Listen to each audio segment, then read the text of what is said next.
श्री चंद्रशेखर जी, माननीय चंद्रशेखर जी। धन्यवाद अध्यक्ष जी। अध्यक्ष जी, मैं आजाद समाज पार्टी काशीराम की ओर से स्वास्थ्य सुरक्षा से राष्ट्रीय सुरक्षा उपकर विधेयक 2025 पे अपनी बात रख रहा हूं।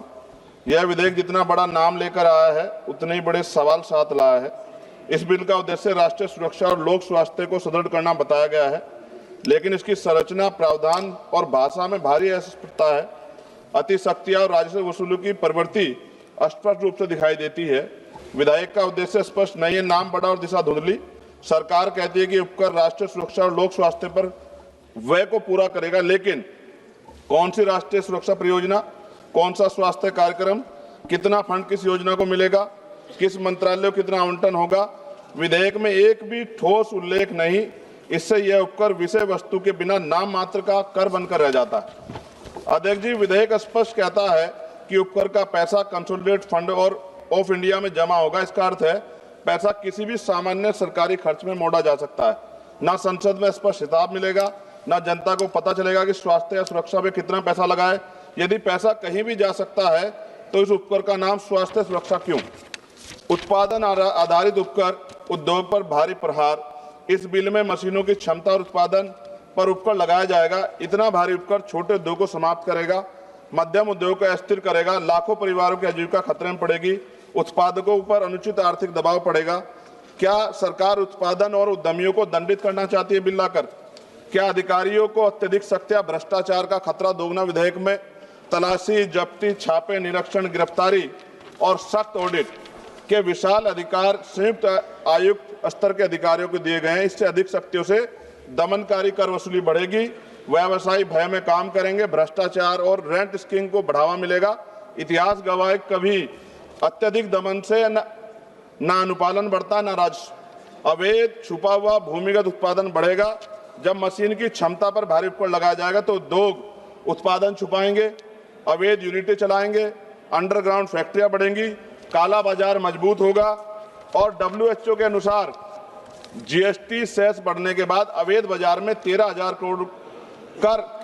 करोड़ तक दुगना हुआ है। क्या सरकार वही गलती दोहराना चाहती है? नशीले उत्पादों की मांग कीमत बढ़ने पर भी नहीं घटती। अध्यक्ष जी, पान मसाला जैसे उत्पाद एडिक्टिव है। कीमत बढ़ने से इनके उपभोक्ता कम नहीं होते, बल्कि गरीब लोग सस्ते, मिलावटी, जहरीले, काला बाजार उत्पाद खरीदते हैं। स्वास्थ्य जोखिम में बढ़ता है, सरकारी अस्पतालों पर बोझ बढ़ता है, समाज में दीर्घकालिक नुकसान होता है। क्या यह स्वास्थ्य सुरक्षा या स्वास्थ्य संकट है? राज्यों को उनका संवैधानिक हिस्सा न मिलना, इससे उपकर नॉन डिविजिबल है। इसका अर्थ है राज्यों को इसमें से ₹1 का भी हिस्सा नहीं मिलेगा। केंद्रवाद बढ़ेगा, राज्यों की वित्तीय स्वायत्तता कमजोर होगी, विकास योजना पर प्रतिकूल प्रभाव पड़ेगा। राज्यों का हक क्यों छीना जा रहा है? अध्यक्ष जी, विधेयक को संसदीय परीक्षण से बचाकर जल्दी पारित करने की कोशिश गलत। इतना महत्वपूर्ण और व्यापक प्रभाव वाला विधेयक उद्योग, उपभोक्ता, राज्यों, कर प्रणाली, आर्थिक गतिविधि सभी को प्रभावित करता है। निष्कर्ष जी, यह विधेयक देश हित में नहीं राजस्व हित में है।